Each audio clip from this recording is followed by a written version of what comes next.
début d'année, pardon, je suis parvenu enfin à obtenir une tour card. Alors, une tour card, c'est une licence PDC qui va durer 2 ans minimum.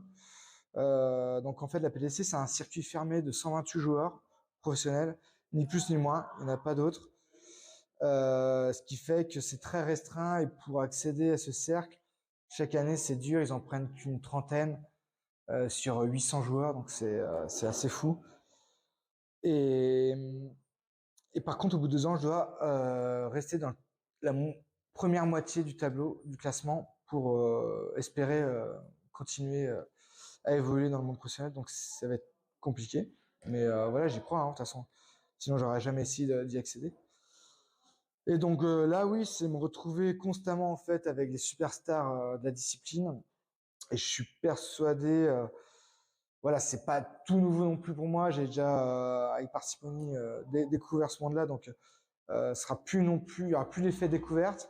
Maintenant, je sais que j'ai plus le choix. Il va falloir aller au charbon un petit peu, comme on dit.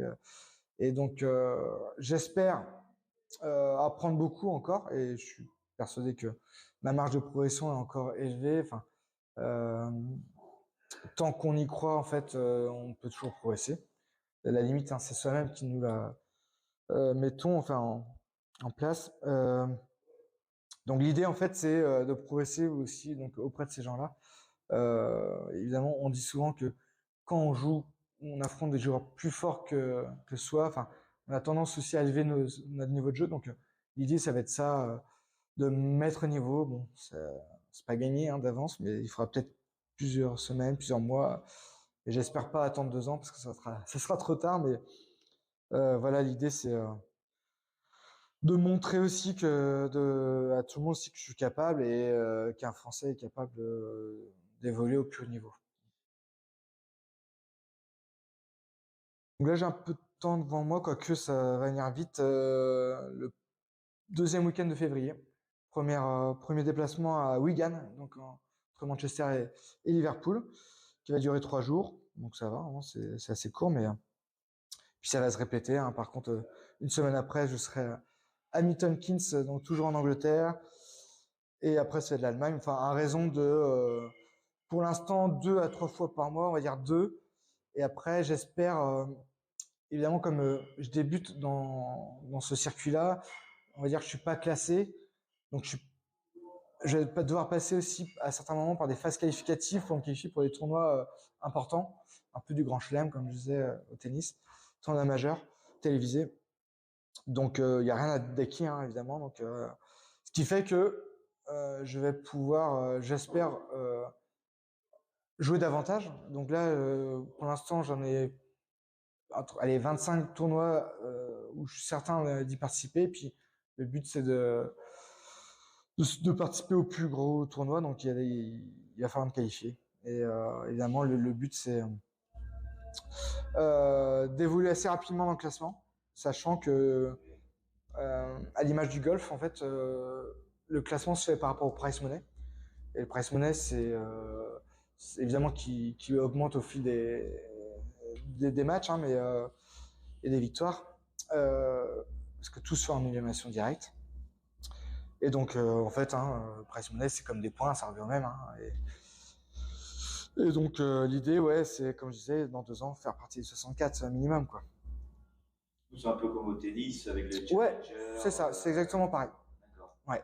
Ok. Et il y a une dizaine de tournois majeurs qui vont rapporter le max de points. Évidemment, le plus gros, c'est le championnat du monde. Et après, il y a des tournois un peu secondaires, mais qui pour moi, à mon niveau, je suis obligé de les faire évidemment pour pouvoir après un jour accéder au plus grand.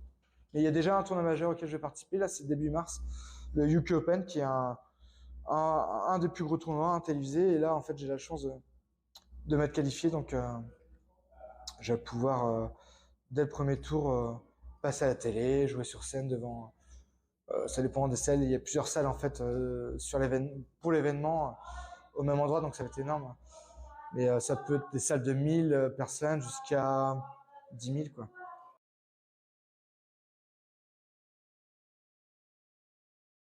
Jusqu'à fin d'année dernière, je oscillais entre le monde amateur et le monde pro. C'est-à-dire que quasiment fait, enfin, j'ai dû me déplacer jusqu'à 40 fois dans l'année à l'étranger. Donc 40 déplacements sur 52 semaines, c'est énorme. Et donc je fais beaucoup de tournois d'exhibition aussi en Angleterre et beaucoup de tournois amateurs pour me classer, pour bien me classer en vue d'être plus, enfin, repêché parmi les pros. Et en fait, donc voilà, pendant le Challenge Tour, j'ai bien évolué.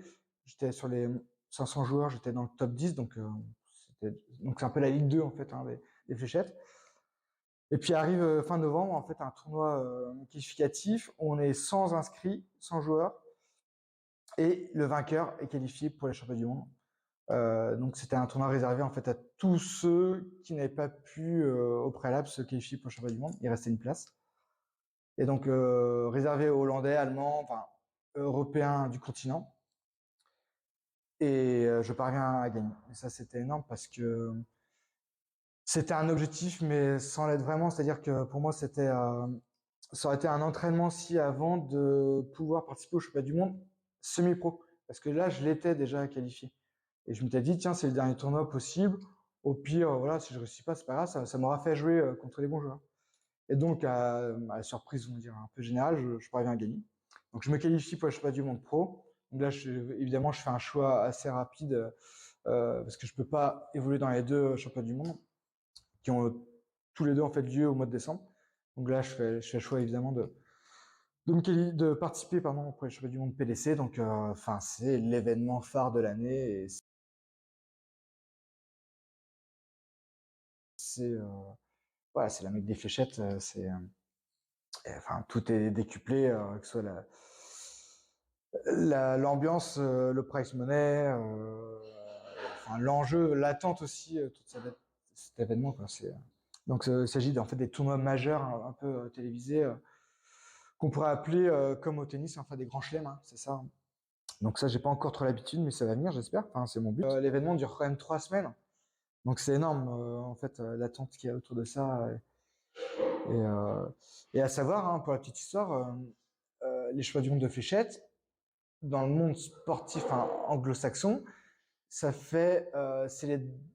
la deuxième meilleure audience après certains matchs de Première Ligue de foot. Donc pour dire en fait. Donc ça dépasse tous les autres événements sportifs comme la Ryder Cup, enfin tout événement sportif. Après le foot en Angleterre, c'est le championnat du monde de fléchettes. Donc pour dire, ouais, voilà. Ouais, c'est ça. Et puis a priori sur Sport One, la chaîne allemande, chaîne sportive allemande, l'année dernière quand il y a eu un Allemand qui allait assez loin jusqu'en quart ou demi, c'est monté jusqu'à 4 millions d'audience, quoi. C'est énorme pour des fléchettes. Par le passé, ces dernières années, ça m'est arrivé de jouer dans des grosses salles, hein, mais surtout en Allemagne, pardon, et en Autriche et en Hongrie, pardon. Oui, en fait, mais jamais en Angleterre. Et jusqu'à 3, 5 000, 8 000 personnes. Mais je ne sais pas comment l'expliquer. Enfin, si je connais les raisons, mais l'ambiance n'était pas la même. Elle était déjà euh, survoltée un peu en Allemagne, hein, quand on a fait la Coupe du Monde en double avec mon partenaire Jacques Labre. Mais là, en Angleterre, l'Alexandra Palace, en fait, c'est pas la même configuration de salle. On a une salle qui est pas toute en longueur, justement, contrairement aux autres.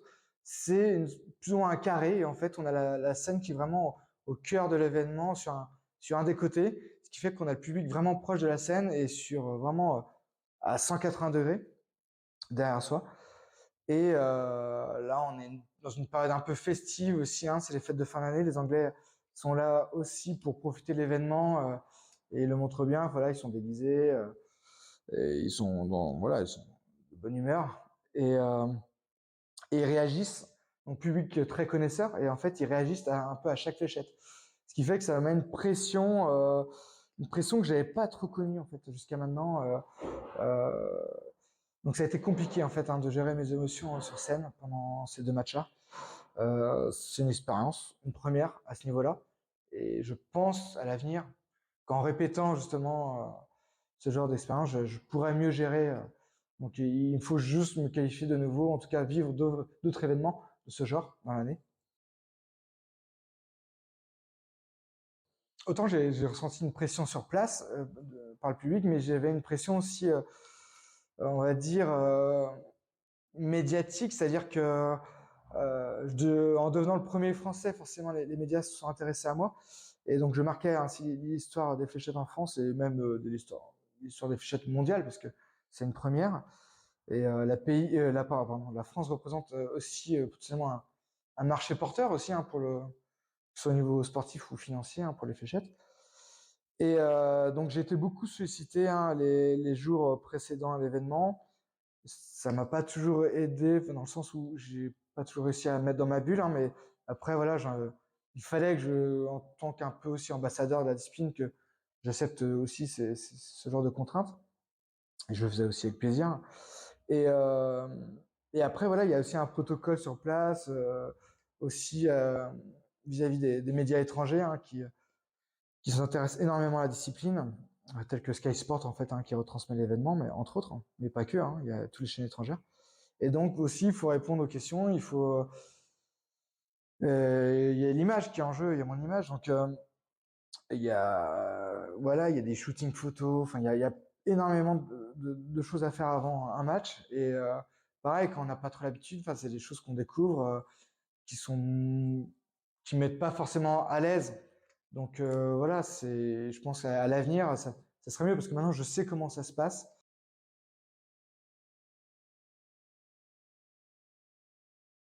Donc je marque l'histoire des fléchettes en devenant le premier Français à y participer. Donc ça c'était déjà un honneur pour moi et une fierté forcément. Et mon objectif, tout simple, était au moins de gagner le premier tour, quitte à y être. Et ce que je réussis aussi. Et donc contre le Belge qui était classé à ce moment-là 67e mondial, et moi finalement dans le monde pro, j'étais vers la 140e place, donc j'étais loin d'être le favori. Et finalement la pression était plus sur lui et j'ai réussi ouais, à le battre. Enfin, ça a été compliqué hein, sur le plan émotionnel, mais finalement mon objectif a été rempli.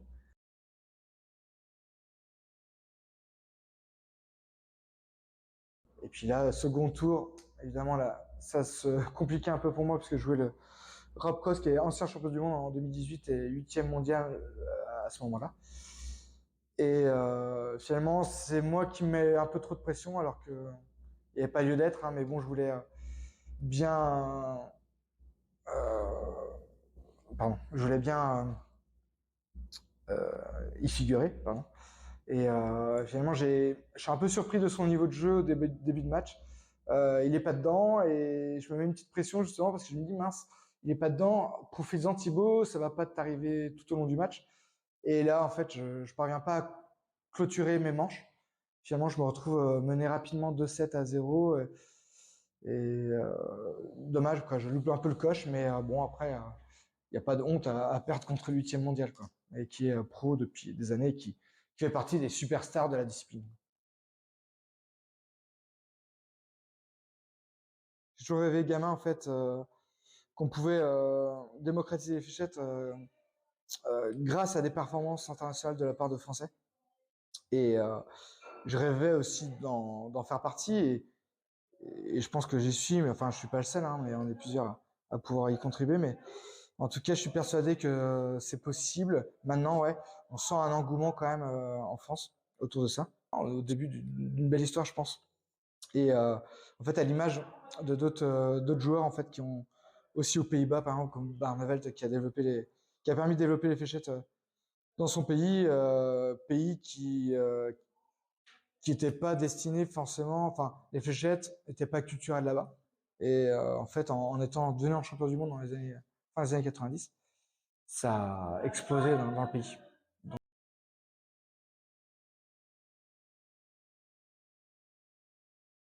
Comme je suis bien référencé entre guillemets, enfin, en tant que mémoire français, en tout cas en tête de gondole, bah, dès que il s'agit de parler de fléchettes, bah, je suis sollicité. Et c'est vrai que Squeezie, ça fait un peu comme ça. Une simple recherche Google leur ont permis en fait de me trouver, de savoir qui était un des meilleurs joueurs français et de me trouver. Donc j'étais sollicité, donc j'ai répondu évidemment favorablement sans trop réfléchir, parce que je savais que c'était une opportunité aussi de parler à la fois de ma discipline et de moi. Donc, c'était une belle chose. Dans mes souvenirs, notre candidature à peu près, doit durer 10 minutes et le tournage a duré 1 heure pour nous. Donc, ils ont coupé pas mal de choses au montage et ils ont essayé de garder les choses les plus drôles qui ont été dites. Mais en tout cas, enfin, le ton est resté le même pendant tout l'échange et c'était plutôt sympa comme expérience. En plus, en tout cas, ils ont l'air accessibles, quoi. Donc, pour des stars de ce niveau-là, c'était assez bluffant. Et mais après, enfin, c'est des tournages qui assez intenses parce qu'il n'y avait pas que nous, donc je peux pas dire que j'ai eu l'occasion en fait de pouvoir discuter hors antenne, en fait, hors caméra. C'était assez intense et c'est pour ça qu'à la fin je voulais préciser, pensant que j'étais plus filmé, que voilà, je voulais me vendre un peu auprès de Squeezie en disant bah en fait le meilleur joueur c'est moi parce que en fait il le savait pas, c'est sa boîte de production en fait qui m'a sollicité, mais pas lui, enfin lui est pas au courant de ça évidemment parce que c'est le jeu justement pour lui de deviner qui est l'imposteur. Donc avant de partir, je me suis dit tiens, je vais quand même lui dire que c'est moi, on sait jamais, peut-être qu'il a d'autres projets derrière, enfin que je passe pas comme finalement un genre fléchette lambda, parce que voilà, en France on est plusieurs centaines voire plusieurs milliers à jouer et l'idée c'était aussi de me vendre, enfin voilà, sans prétention, mais et voilà, maintenant il sait peut-être que il a envie de faire un Grand Prix Explorer mais version darts, fléchette.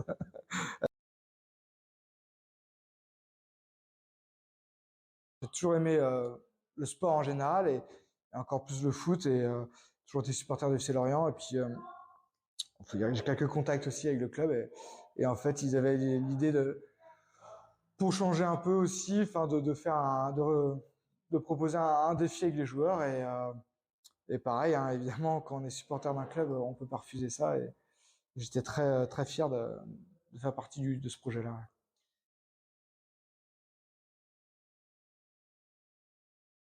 De prendre ça au sérieux parce que en fait j'ai toujours pris ça au sérieux dès l'âge de 13 ans. J'ai jamais considéré ça comme enfin j'ai considéré ça comme un sport certes mental mais un sport quand même et du coup bien que j'ai fait d'autres sports aussi à côté, du judo pendant 15 ans, du foot, mais j'ai toujours regardé les fléchettes parce que je sentais aussi qu'il y avait moyen d'évoluer et de faire quelque chose de bien. Enfin, et en fait, j'ai toujours pris ça au sérieux, donc je me suis entraîné assez régulièrement. Pas toujours, oui, j'ai pas toujours été assidu parce que à des moments, enfin, c'était pas toujours ma priorité. Forcément, je restais amateur, donc les études, le travail, enfin la famille, les copains, évidemment. Mais la différence, c'est que j'ai fait énormément de tournois, même quand j'étais gamin, je faisais le maximum de tournois possible. Et pareil, je les ai toujours pris au sérieux. Peut-être des fois trop parce que je me souviens, enfin enfant, j'en pleurais facilement quand je perdais. Bon, maintenant, voilà, j'arrive à relativiser quand même l'événement, même si ça m'arrive de pleurer de joie, mais par contre, ça c'est bien. C'est ce qui m'est arrivé il y a pas longtemps quand j'ai obtenu la licence. Enfin, moi, j'ai jamais en fait brûlé les étapes. J'ai commencé par des tournois départementaux. J'ai commencé à en gagner, à devenir champion du Morbihan. Après, tournois régionaux, champion de Bretagne. Et j'ai gravi vraiment tous les échelons. Enfin, jusqu'à voilà, champion de France, intégrer l'équipe de France assez tôt. En plus, à 21 ans, pour les fléchettes, c'est assez tôt. Et après, bon, restait le problème aussi le problème financier parce que mine de rien, ça coûte tous ces déplacements-là. Et j'ai mis un peu de temps avant de pouvoir me consacrer à une bonne partie de tournois internationaux parce que là, évidemment, le budget n'est plus le même. Mais quand j'ai réussi à avoir des bons partenaires, ça m'a libéré. Et c'est là que j'ai progressé aussi énormément au contact de joueurs évidemment beaucoup plus forts parce que comme c'est très développé dans certains pays voisins, forcément le niveau est plus élevé. Actu.fr